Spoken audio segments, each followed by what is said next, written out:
This has been your WBAI Community Bulletin Board. If you have an event you would like us to announce, please send it 2 weeks in advance to cbb@wbai.org.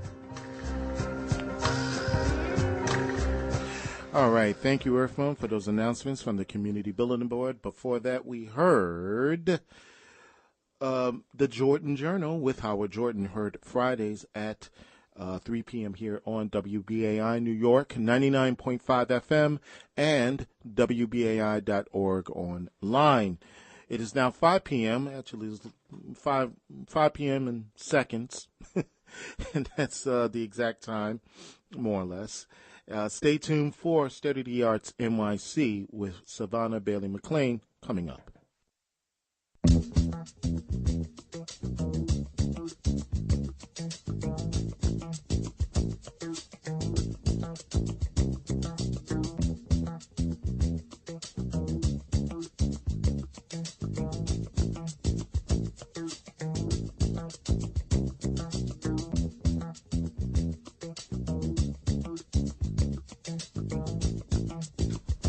Good evening. This is State of the Arts NYC, where we cover art. And tonight, our theme is moving art. This week on State of the Arts, we have the director of the Opera Gallery. That's Amos, and I'm hoping I'm saying his last name correctly, Frajnd, John. And then we have with us a special broadcast of J.R., the French artist, talking at the Armory Show. So let me tell you a little bit about Amos and the Opera Gallery, who will be kicking off our show tonight. Opera Gallery is one of the leading international dealers and representative of modern and contemporary art. They are established worldwide with galleries in prime locations in New York, Miami, Aspen, London, Paris, Monaco, Geneva, Zurich, Singapore, Hong Kong, Seoul, Beirut, and Dubai. As the director, Amos is responsible for all of the operations of the New York Gallery, including strategic planning, new business development, curation, and more. We will talk with him about their new exhibition, Made in Asia, which features many leading contemporary Asian artists. And if you like, you can read our post that we just uploaded on State of the Arts nyc.wordpress.com. So now let's bring on Amos. Hello, Amos. How are you? I'm great, Savannah. How are you this evening? I'm fine. Now pronounce your last name for me, because I think I have it wrong. It is Frajnd. Frajnd. Okay, so I was close. I added extra to it. Yeah. And I was very impressed because, as everyone should know now, Asia Week New York is about to wrap up this weekend. It was very successful this year. More galleries, auction houses, and dealers have been participating in the New York version of Asia Week, and your gallery is one of those galleries where you focused on a lot of contemporary Chinese artists, Japanese pop artists, so that way the New York audience, as well as those visiting to the city, can learn more about what's on the scene in China and Japan. So tell us, Amos, how did you begin your exhibition Made in Asia? Well, it's really, first of all, it's really a labor of love for us. We love putting together an exhibition, especially when it's a group exhibition, because that allows us to go in many different directions and showcase a lot of different talent and a lot of different styles. Right. We did not participate in Asia Week last year, and seeing the resonance and the effect that we had in the city, we pretty much knew that we wanted to be part of this week this year. Work on this exhibition, accumulating the different art pieces and thinking about the logic of the exhibition started probably about 4 or 5 months ago. Okay. And we started accumulating the artists and the art that we wanted. Okay. I think also what's made Asia Week so successful is the fact that there are other types of complementary series like ACAO with the Asian Contemporary Art Week that's in the fall in September, where they brought in the Guggenheim, where they did Art After Darkness, and they also brought in Asia Society as well. Having these other sort of series, I think, has made Asian art, in the forefront and helped a lot of people to realize there's a lot going on besides just, the politics that we have to deal with day to day. So why don't you share with us some of the artists that you decided to present? Well, generally we have decided to concentrate on 3 different countries. So we have artists from China, Japan, and Korea. Mm-hmm. And for each of these countries, the story is a little bit different, or a lot different, mm-hmm. To be quite honest. If I start with the Chinese artists that we carry, we really have big names. The Chinese contemporary art scene has started more or less after the Cultural Revolution, mm-hmm. In China, with a little bit of a delay because the new leadership was kind of stressed out by what was coming out. Okay. That went on until about 89. And when you speak about Chinese contemporary art, you really start at 1989, and you really see the big names start to emerge during the 90s. Mm-hmm. So part of the cadre of the artists that we are showing are really big names like Yu Minjun, mm-hmm. and Zhang Xianggang, mm-hmm.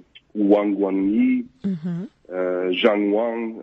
All of these names that I just mentioned are really in the Contemporary Art Hall of Fame in China.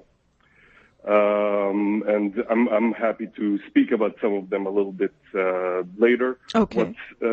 What specifies and really characterizes the Chinese art, or the Chinese contemporary art, is really a strong political inclination. And all of these artists have some sort of a saying. They're political. They have something to say beyond the decorative that is in front of them, but mm-hmm. not something artistically. Also something artistically, but the political aspect is very important. Okay. The artists we have from Japan are also 2 really big names. One of them is Takashi Murakami, mm-hmm. And the other one is Yoshitomo Nara. Both of them are really doing Japanese pop art. Heavily influenced by anime culture and manga doll mm-hmm. Culture from Japan. Okay. But a lot less political in their approach. Just by saying pop art, they do have some political saying, and they're talking about popular culture, mm-hmm. but also thinking about the environment where they were active. And the immediate history that they experienced, it is nothing like the Chinese artists. Okay. Then from Korea, we have a bunch of mostly contemporary artists.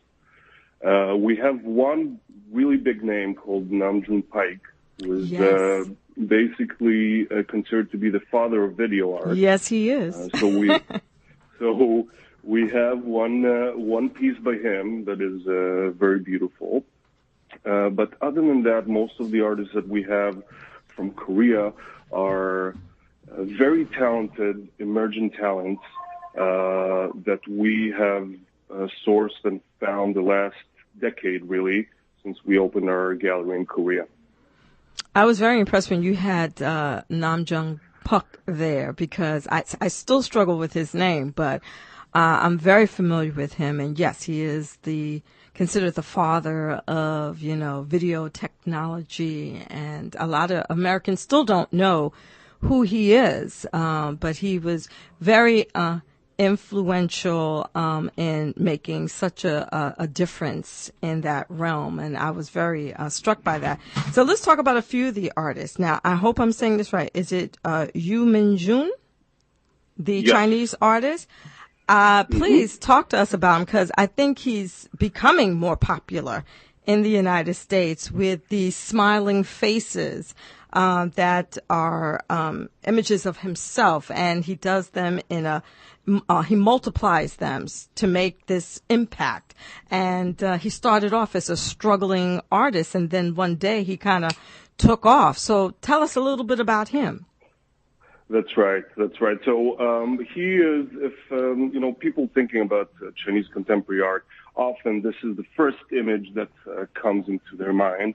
It's just such a memorable sight. If you ever seen these laughing, grotesque almost, hilariously laughing faces, it's hard to forget, but B is also a very it's sort of like his stamp. It's his trademark. When he talks about his paintings, first of all, just to give you a little bit of context, the movement that he is part of within the Chinese contemporary art is called cynical reality. Okay. So he's a cynical realist.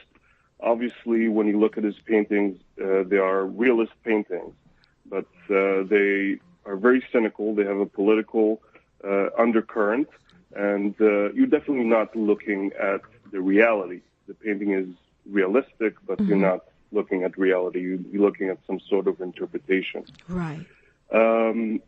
When he speaks about his figures, he doesn't usually refer to them as self-portraits in the normal sense of the way. Mostly when he depicts himself, he depicts himself as an actor in a bigger scene. So if there are a few actors in the scene, there will be a few of him. He's playing all of the parts in the play or in whatever scene is depicted. And by doing this, I think he does a few things. One of them is basically take all the responsibility upon him. As you may know, and as your listeners may know, art in China has not always been so smooth and happy. Right.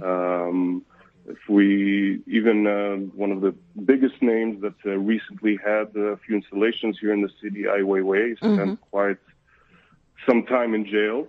Right. And sometimes being associated with art could be dangerous. Yes. So I suspect that this is one of the angles that he took in depicting himself. That makes a lot of sense, because then this way he can deal with some very serious subject matters and try to say he's, laughing it off in some way. It's, trying to make it light, even though he's trying to give a deep message.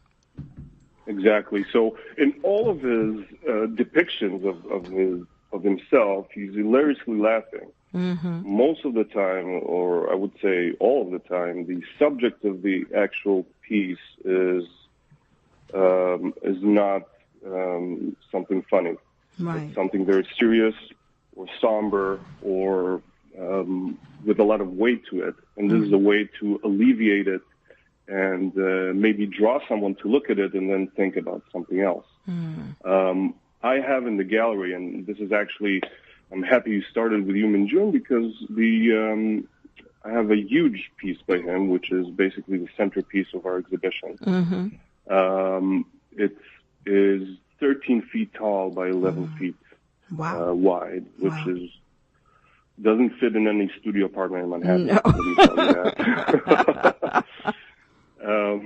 The scene that is depicted in this painting, and the painting is actually called The Resurrection. Yes, that's one of his most famous pictures. Yeah. That is one of it's a painting that he did in 2010. This piece, The Resurrection, other than talking about the resurrection of Jesus Christ, which we all agree is not a hilarious subject, it is also an interpretation of an older painting from the classical era, from Caravaggio, actually more Renaissance. And very smartly, he depicts the figures that are in the original painting, giving enough hints to show you the connection to that painting, but then putting it in a stage where there's a curtain in the background that you could see, and that basically gives you the hint that this is basically just a representation. Right. It's sort of like a way of depicting it and not depicting it in the same time. Wow. That is a very, now that you reminded me, because, that I read about the artist. That's one of his most important works that were ever done, and it made him sort of like a star. And that it is a huge painting, and I hope a museum might be interested in the piece, because it's worth preserving and sharing with others. It's extremely beautiful and very important. You also had some other very good artists that was there. I was very particularly struck, and I believe they are, I know that the sculptures are by Korean artists, and I've seen Korean sculptures before. These are very different because I believe it's copper. Is that the material that they used? That is true. The artist name is Lee Gil-rae. He's an artist from Korea. He uses copper piping in his work. Copper pipes in different diameters that he basically slices, and then he welds together. When he welds them together, he welds them in to look like the bark of a pine tree. And this is how he constructs these sculptures. These sculptures are mostly, actually all of them are, the ones that I have here are depictions of pine trees. Very delicately done.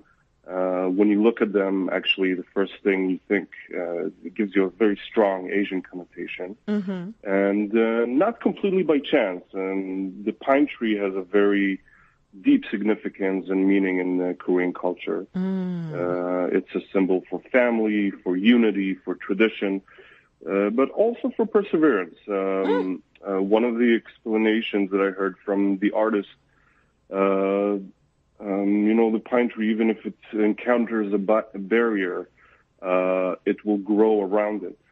And that's basically a symbol for perseverance. It was used quite a lot when Korea was at war with Japan. It was sort of the local symbol that the people used to commemorate their perseverance and show their resistance. Then there are the other, well, I do have to talk about the image. The red image of the baby laying on a table with those large, beautiful eyes. And you definitely can tell that there's a deep story behind that painting. And the artist for that is? This is Zhuang Xianggang. He's also one of the senior contemporary Chinese artists. This artist, as a general rule, his main subject and his main political criticism is against the Cultural Revolution. The sad chapter in Chinese history has really affected millions and millions of people, and it's created also with the after effect of it, a lot of alienation within the Chinese population, within the Chinese people. You felt very much alone. You felt that you can't trust anybody. You don't know who is going to squeal on you next or rat on you next. There were also a lot of displacement of family. A mother could be sent to one side of the countryside and the father to the other, and the children are left almost as orphans to fend for themselves in the big city, because what was needed at this time was forced agriculture. So this is really what he comes out from. this picture of the baby is basically a symbol for that, for the alienation of the society and for basically being a very big and rich society, but very much alone as individuals. Wow, that I knew there was a big story behind that painting. No, the eyes caught my attention very, very much. Is that the same artist who did the other images, the other paintings of children with these, piercing eyes? Is it the same artist or is that a different artist? No, that's actually a different artist. Okay. What you're referring to, I believe, is another wonderful Chinese artist called Li Tianbing. Mm-hmm. He's a younger artist. He was born in, I believe it's 43 or 44. He was born in 1974. His choice, since he is a different generation, Cultural Revolution basically ended in 76. It wasn't really part of his life. However, I don't know how to say it, but there are other atrocities that could be criticized. Mm-hmm. And as I said, Chinese are very political in their art. His criticism of choice, so to speak, he speaks a lot in his paintings about the one-child policy that recently got rescinded in China. Oh, wow. He was born in 1974. 5 years later, the policy was instituted in 1979, right about the time his parents were ready to bring another child to the world. This feeling of a lost sibling really goes with him all his life. As a result, you can see in his art that he always depicts himself in all of his paintings as a boy, as a little boy. And next to himself, he always adds these imaginary siblings of his. Wow. Which is a very interesting thing. He sort of laments them. I have two very, very nice paintings by him in the gallery. Mm-hmm. One of them is called Me and My Brother Next to Deng Xiaoping. Oh, wow. So the brother, of course, is imaginary. He's sitting next to him. Deng Xiaoping, who sits next to him, looks very nice, very grandfatherly. He's actually the Chinese leader, the chairman of China that replaced Mao. And the one-child policy was ruled during his rule. So that gives you another dimension to his painting. It's really a very strong criticism towards Deng Xiaoping about the one-child policy. Wow. Well, before we end our segment, now let everyone know where your gallery is located. Oh, happily. So our gallery is right on Madison Avenue and 67th Street. It's in the southeast corner. The gallery is open every day. 9 a.m. to 7 p.m. and on Sundays, 11 a.m. to 6 p.m. Okay. We would be very happy to host whoever wants to come see our wonderful exhibition. Okay. And we're closing in about a week. So, okay. So people have to hurry up and see it. And give us your website address. The website is operagallery.com. Very simple. In one word. In one word. Yeah. So, Amos, I just want to say thank you so very much for joining us today, sharing with us your exhibition Made in Asia and the various artists. And I mean, you have quite a few artists that are being presented by your gallery during Asia Week New York and offering a really good perspective about the contemporary side of Asian art, Chinese, Korean, and Japanese. And again, I just wanted to say thank you so very, very much. Thank you, Savona. It was a pleasure being on. Okay. Bye-bye.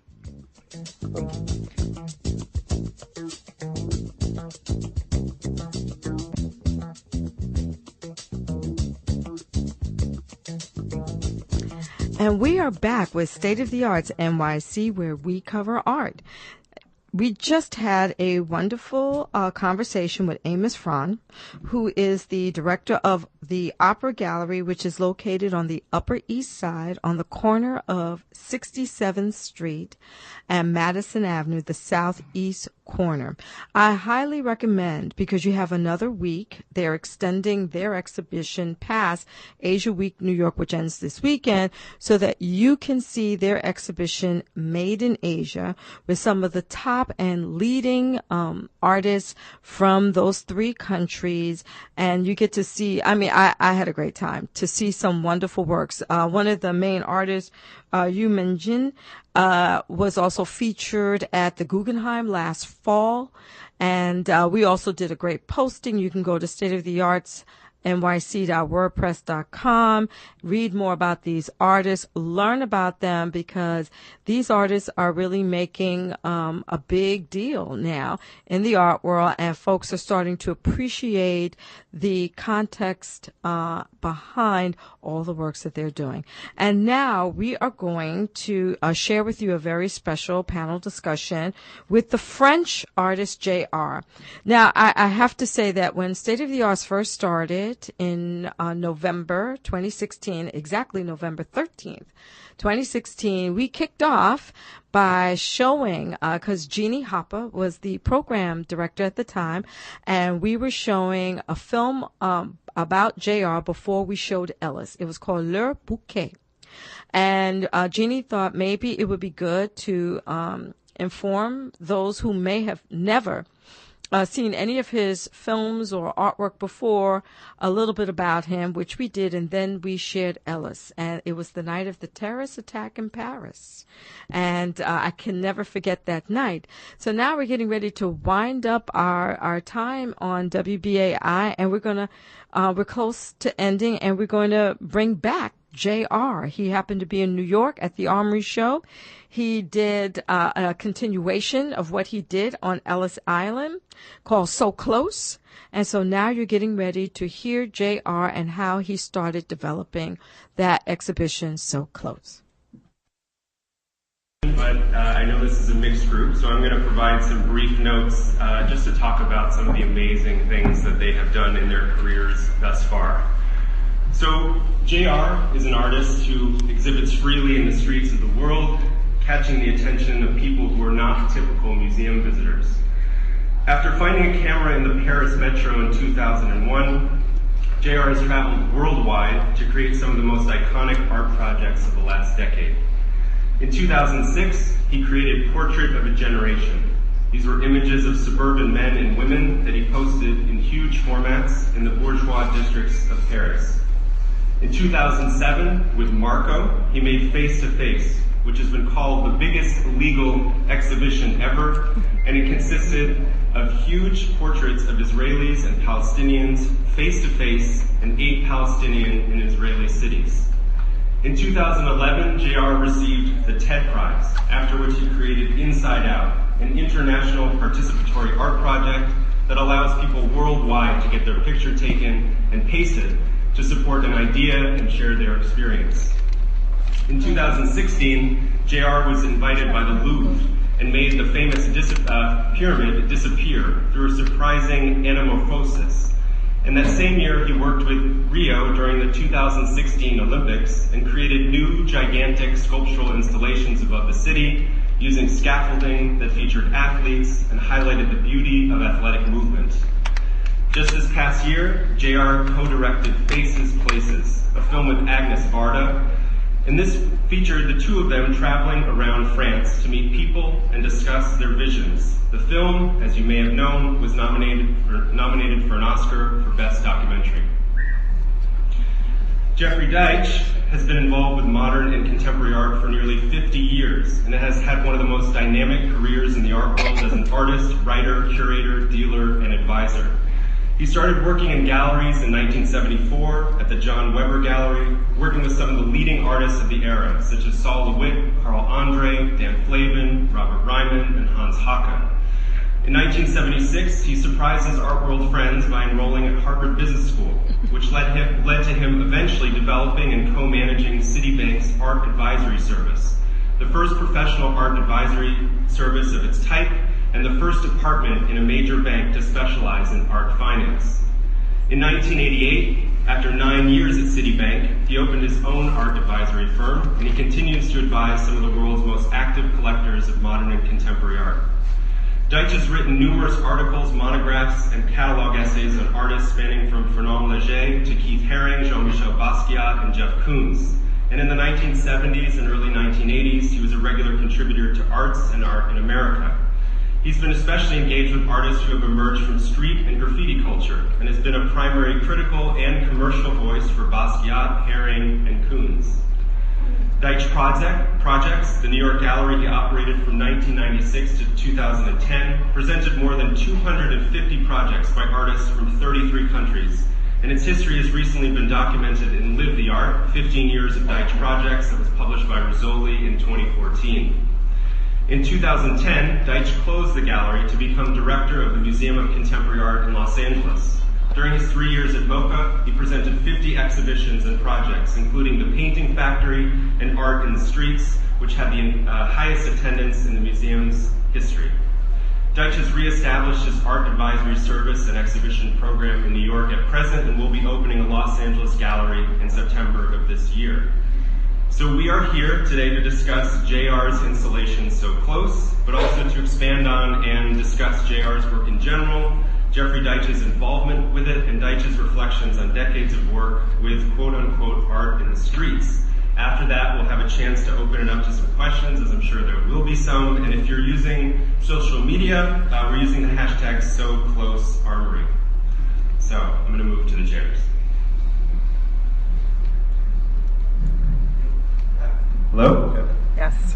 Okay, hi Jared. Hey. Hi Jared. So Jared, can you talk to us a little bit about what So Close is and describe it in a little bit of detail, what it is, both image-wise and structurally, and the origin of this work? Yeah, hi everybody. It's a great pleasure to be here. It's a great pleasure to work with you, Jeffrey.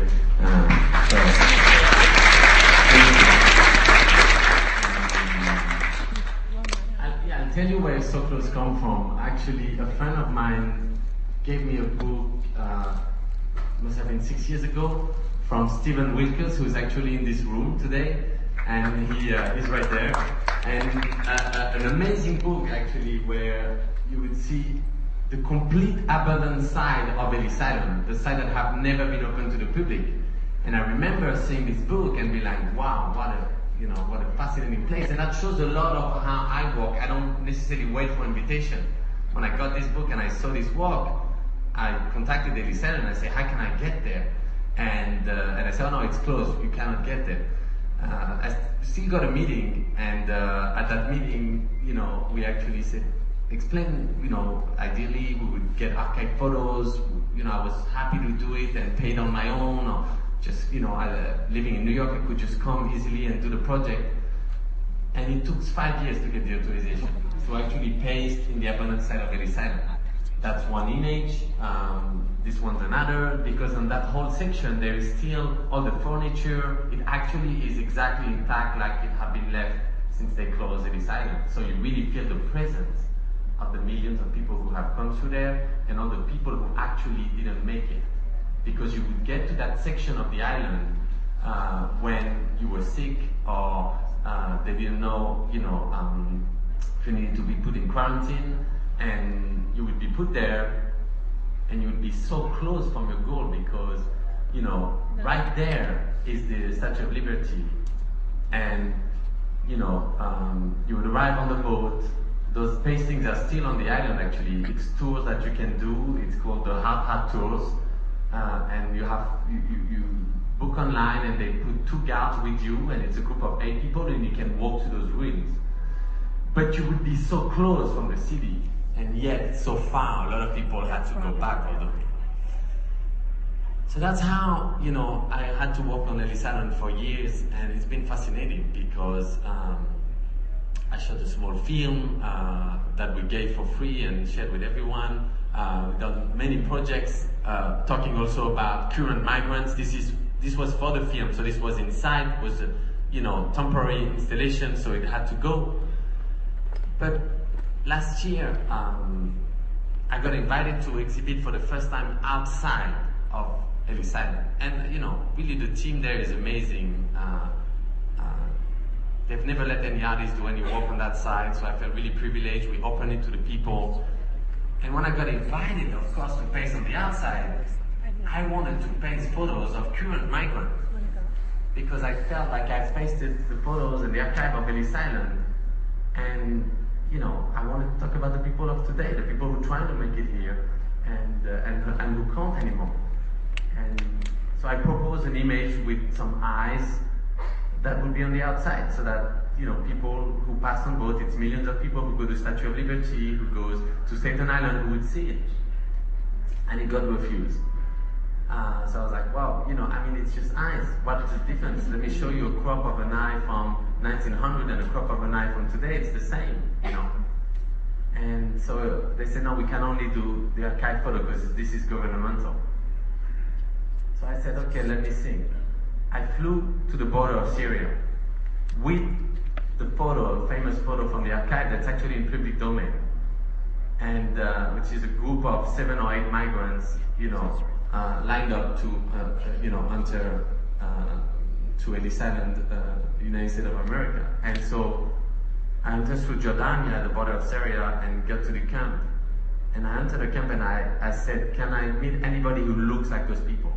Is anyone look like this guy or look like this woman? And by the way, people say, oh, that's funny. That guy actually, there's a guy who sells chicken all the other way at the camp. He actually looks like that. And that woman could be my aunt. And then they took me and then, we spent a couple of days finding people. And when I would find them and I would explain them, and I would say, do you mind if I take your photo? But you have to pose exactly in the same shape as that person was, posing. And so people say, of course, but what do you want to do with it? I said, look, I want to replace your face by their face, and I want to see if I show them that photo, they'll see any difference. So the people say, of course, if that helps, we'll do. So I photographed those 8 people and replaced the faces, which is something I never do. You have to know something about my work. There have never been any Photoshop in the history of my work. If not, if I start doing it, you would doubt any image you would see. But I thought one thing, it needed to be done, and second, I've never lied on an image. I don't yes, I do stuff illegally, but I don't try to create polemic. So, yeah, you catch me in the street, I'm not going to say, I didn't do it, I don't know, I haven't seen the people. Yeah, I've done it. So anyway, I came back, sent the photo to Ellis Island, and said, okay, that's what I want to paste. And they said, oh, amazing, yes, sure, we'll put it on the outside. Okay, I can only do it next week. So they said, cool. Went there, put the scaffolding with the team, we started pasting, and started the work. And everyone was like, great, amazing. They, you couldn't be more close than that. We were all there looking at, and no one saw the difference. The people who know the best image haven't seen the difference. I haven't announced it anywhere. This was last year. It stayed there for 6 months, millions of people passing from. That's it. I didn't try to make any wow, made it, we pasted it. That it was there and it disappeared. And it's only last week that we revealed it on 60 Minutes. Now that it's all gone and that the rain has washed it away, and that we installed it, in front of the armory. So this is the actual image, and that's why we wanted to present it here. And that's why also the title of the show is called So Close. So is this the actual image that was on Ellis Island, or slightly different? No, it's the actual exact image. Okay, so you're just transplanting that image here. And so were there any issues, the way that this is presented is on scaffolding, and that's something that's new for you, relatively. I have to admit I stole that idea to the North Korean, because I went in North Korea and 4 years ago, and that's the advantage of being anonymous, is you can take off your hat and glasses and travel on different passports, and then if they don't look at your police records, you're just, a nobody. So I said I was working in a marketing agency in Switzerland, and I was, in charge of promotions, and then first they refused it, but I was like, I cannot get better than that, I don't know what else. So I reapplied and it got approved. So of course, that's the kind of places where, I realized that's where the limit is.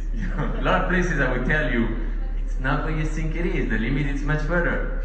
When I went there, I thought, okay, that's where the limit is. I actually pasted something the size of the top of my finger, And I'm really proud of that, but it might be my smallest paintings, but at least it is in North Korea. But on my way back, I saw on the main square this giant, really like propaganda image on scaffolding of a cutout. So it looked like a billboard, but it's not advertising anything except, the dictator. And so I was like, wow, that's pretty powerful. And I started doing those sculpture installation, like you mentioned, in Brazil and in different parts. And so that's why I wanted to present it this way, to kind of, not paste them on the building, but like play with the architecture. And sometimes I can have, like the one in Brazil, someone jump over a building. Suddenly that becomes possible. Right. Jeffrey, can you talk a little bit about your involvement in this project, and then also just how you got to work with JR? Sure. Well, first, it's such a privilege to work with JR. JR is the kind of artist I admire the most, because JR makes art for the world. He doesn't make art just for art fairs, though we're here, and this is an important audience too. But it's really art for everybody. And also, JR is one of the few artists who, with great integrity, can make art that takes on the important issues of today without being overly hectoring and continuing vanguard art tradition. Also, as you can see, JR is a great communicator and very special. There's the rare artist who, in his personality, attitude, embodies the work and can push the work even beyond with his ability to articulate it. So we've known each other for a long time. It's wonderful. You told me your first trip to New York. You came to my gallery. I didn't mention. I just dropped a book on his table, hoping one day he'll see it. When was that? First time I came was 2004. And so we were able to work together to do a terrific project at the Art in the Streets show at the Museum of Contemporary Art in LA. JR pasted faces across the entire facade of the museum. It was a fantastic piece. And we did other things as well. And we've done some public commissions for buildings in New York City. But we never did a big project like this. And when the Armory Show asked me, do you have an idea about something special that can engage the public, can be outdoors, indoors, JR was the one. Thank you, Jeffrey. Jeffrey, you've worked with some of the most amazing kind of street, urban, graffiti artists of the era, and I'm just wondering if you could talk a little bit about how you see JR in the context of others you've worked with. So something very interesting about street art, that the originators of wild style, and my hero, Lee Canonis, is right here in the front row.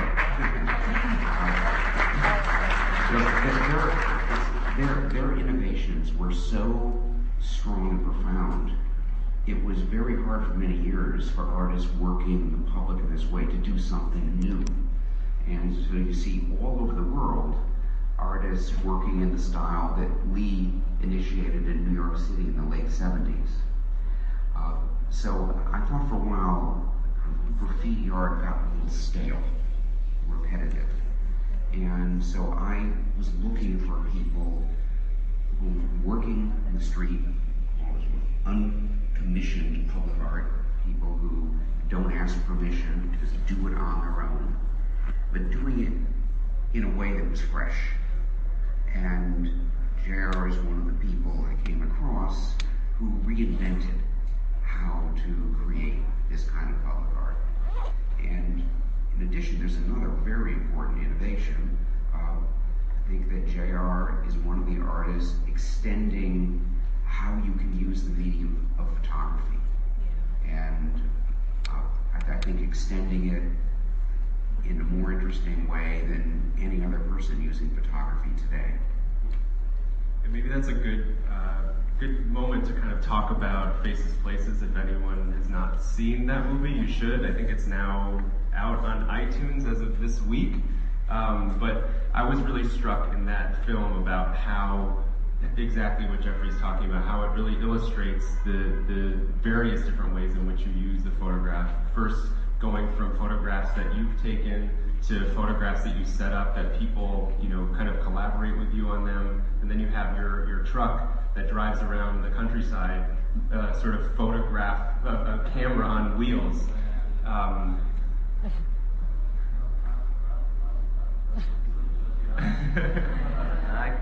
Right there. So, can you just tell people a little bit about the movie, kind of a little teaser, so they'll go see it, which I think everyone should? So I met Anya Svada, who's right there with the funny haircut, which I encourage everybody to do because it's pretty simple to do, but also it changes, how people see you, and they can tell there's some fun in you, when you have such a haircut. So Agnes is definitely someone I know has to embody that. And so we actually never met, and I knew her work. In France, she's kind of a master of cinema, and also in the US, but I realized a lot of my generation didn't knew her, and I knew her, I've seen her films, but I've never met, we've never been in the same room, and one day just an email came and her daughter said, "Oh, would you like to meet my mom?" And I was like, wow, actually, yeah, I'll come. So I went there the next day, it was a Monday, and she prepared some little cookies and pastrami's and like some, stuff that, grandma does at home, and showed me her photos, and I had my phone only with me. I wanted to take a photo. I took one, and then she said, "Oh, you can do better." I was like, "No, I'm sorry." I was like, "Oh, why don't you come to my studio?" And she's like, "Okay, sure. When?" I said, "I don't know. I'm here now, so come tomorrow." Okay. Then she came the next day, and I remember she came, and my studio is always, with the team and friends that coming by, always hectic, and she just chilled there the whole day and talked to everyone. And that day it was funny. It was the rapper Yasin Bey Mosdef was there. And he can be really intense. And she actually boom, backpicked him and started talking to him. And I look at those two and I said, wow, she's like camouflage. She can be talk to anybody, anytime, and enter into their perspective, And I mean, it was fascinating to see. So the next day I went back to her house, and we kind of felt both that we had friendship at first sight, really. So we were we should do something. But she didn't want to do any more movie in her life. She actually never co-directed or co-written in her life, and I was not planning to make any movie. So we just said, why don't we do, an art film, like a 1-minute piece, a 2-minute film, or 5 minutes, and that's how we started. We actually raised money online and went on the road, and we took, my photo booth truck that amazed her because it prints the photo right away. And we drove through France, and that's one of the first things we did, stop in a village and had no idea, and say, oh, we had bread, so why don't we do a picture with the whole village, eating the baguette. That's when you put French people in a village with no idea that will come out.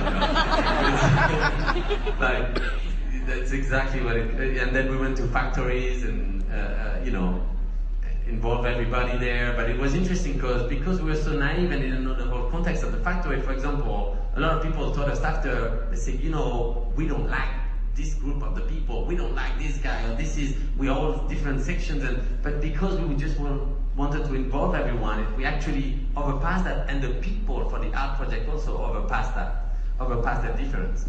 Wow. And we realized that actually I was going often in a place in Normandy where I saw that bunker. And it's funny because normally when I see a place that I really want to paste on, I just do it the next week.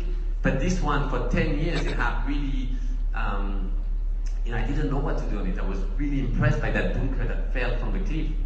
And I was trying to get her there, but she was like, I don't care about your bunker. She's really tough. And I can speak freely today because she's not next to me. If not, she would have stopped me already and I would not be saying a word. So I'm going to enjoy that freedom right now.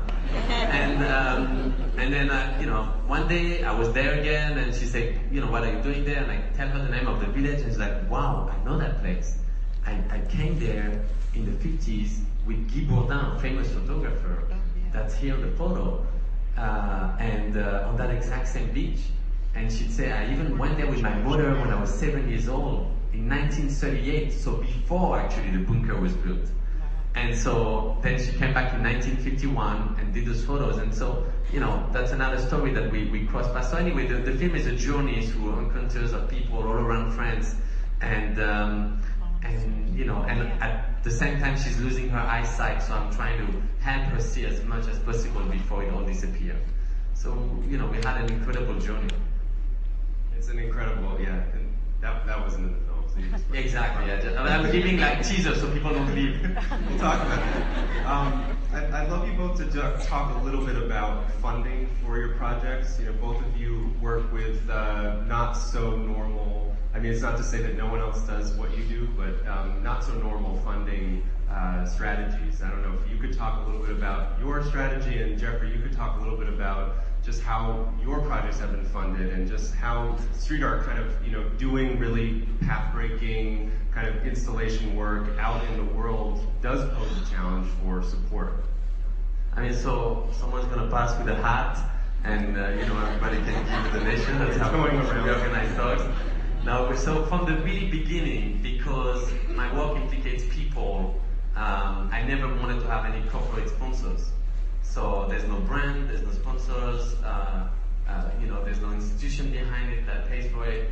And it was a rule that I set up from the really beginning, because when I went and did one of the early projects in the Middle East, I couldn't paste on the wall between Israel and Palestine or in the cities there, you know, powered by Coca-Cola.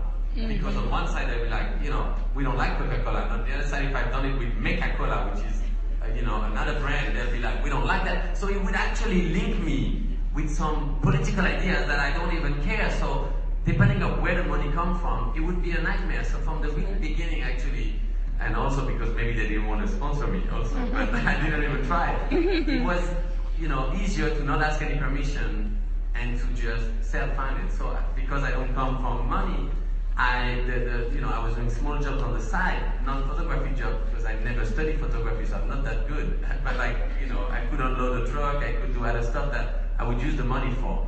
And so that's how I really started at the beginning. And it's just black and white photography, you know. So it was pretty small.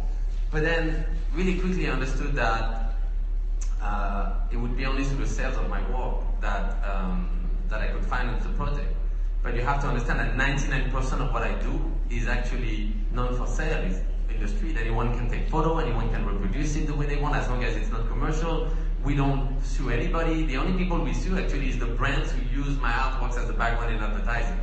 And I can tell you that we actually won a lot of cases like that. So sometimes I feel even conflicted about it, because I'm suing people that have used on the back of a Volkswagen advertising a pasting that I haven't had permission to put. And yet, you know, like one time they won and they actually changed the face on post-production, and there was nothing I could do.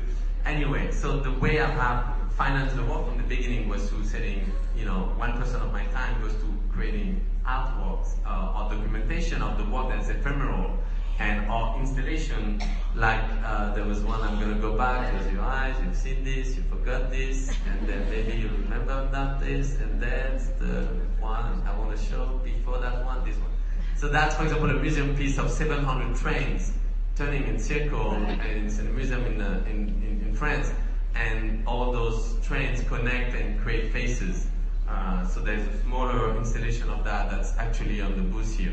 And those walks are glass walks, so that, you know, depending on how you put the light, it reflects the entire image also on the wall. So walks that I always presented in gallery, walks that I couldn't do in the street, or videos, or that's how I got into film really early, or the documentation of the process, a bit like Christo does, you know, like the sketches. And I always mainly done unique piece, you know, or edition of 3 to the max, but I've really produced really rarely. I've done only 2 shows in my life in France, 2 shows in the UK, and you know, this is the first time I present a major set of work in New York. So it's been I've basically sell enough to finance my work, but I've never, like, you know, my first gallery was in London, was Banksy and Lazaridis, who signed me when I was 22, and they were at the time, you know, playing the market and doing incredible things, which was amazing to be, because right away, you know, I didn't know about the art world, I didn't know about, you know, I've never studied art, so I didn't know that there was all this world around, and then the next day, Damien Hirst was buying a piece of mine and stuff, and so it was incredible, but at the same time I was like, wow, I'd rather take my time, because I can't, you know, burn that cow twice. That's how I want to finance my work for the rest of my life. I don't want to flip on in 20 years and say, okay, finally I've done this with, L'Oreal, because, they do great stuff, they do great hair and whatever, and then I'll be there talking to you about L'Oreal, who cares, and they came to me many times with their foundations, and I told them, I said, look, those people didn't participate in the project to even, talk about L'Oreal Foundation or whatever foundation. So I've been always really careful about that. And amazingly, people don't know, but when they buy artworks, that's where the money goes. But a lot of people became shadow philanthropists. Can you believe that in New York, I don't pay rent for my studio? Because someone is like, well, if you're going to send posters for free around the world to people, can I at least help you put your printer in a place that you won't pay rent? And it's been 7 years.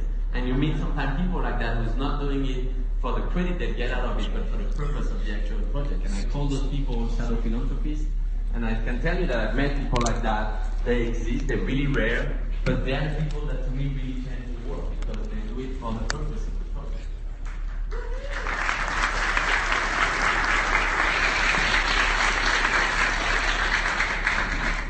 So now we're back, and that was really a stirring panel discussion with JR. Jeffrey Deitch was there, who used to be at MoCA, came back to New York, but now he's going to go back to LA later this fall. And so we're getting ready to wrap up our show tonight. I hope you enjoyed listening to Amos and Opera Gallery, to JR. I'm so excited that I finally got to meet JR. After so many years, and to hear him speak at the Armory Show, for which we had Nicole Berry on our show as well, the new executive director there. So everyone, enjoy your week. Have a great time. Hit some more galleries, and we will see you next week for the last show. Bye-bye.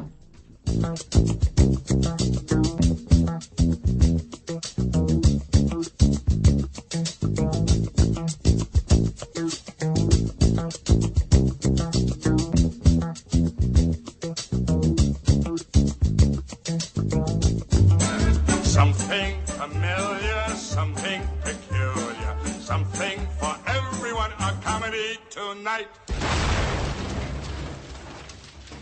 Too Raw for Radio, comedy at the Brooklyn Commons, 388 Atlantic Avenue on Monday, April 2nd at 7 p.m.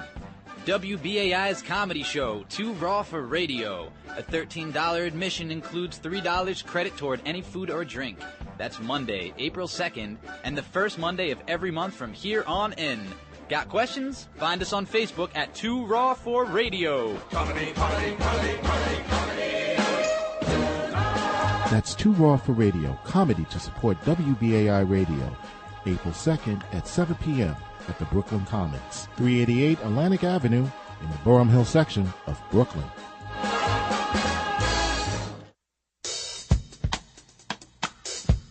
Imhotep Gary Bird inviting you to join us for Radio GBE, the Global Black Experience and the Global Beat Experience, where the message is in the music. Friday nights, 6 to 8 p.m. Join us for all the features, interviews, guest coverage, and the music mix you've come to expect. And, of course, the things that light up your Friday night here in New York City and across the country and right through the diaspora. Pass the word. Bird is flying high in the New York sky with Radio GBE, Radio in the Key of Life. Friday nights, 6 to 8 p.m., right here on WBAI 99.5 FM and WBAI.org.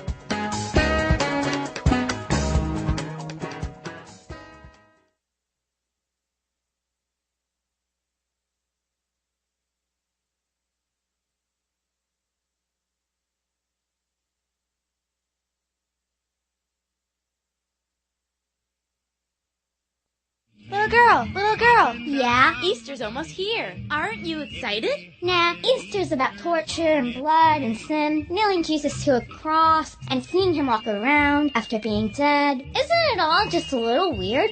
Well, sure, that's weird. But Easter's also about celebrating the spring. And on Equal Time for Free Thoughts Easter Sunday Special, you can hear Jesus debating the Easter Bunny. Jesus, you're all hung up on this sin thing. You gotta lighten up. Lighten up? I swear this rabbit is surely Satan's spawn. That sounds like fun. We'll also consider if there's a real way to get everlasting life with exponent of radical longevity, Aubrey de Grey. And this year, our Easter special can be heard on Saturday from 2 to 3. So be sure to tune in to Equal Time for Free Thoughts Easter Sunday Special. Hippity, hoppity, happy Easter Day. All right, and once again, this is WBAI New York, 99.5 FM, and WBAI.org online. The previous program was State of the Arts NYC with Savona Bailey-McClain, usually heard Fridays at 5 p.m.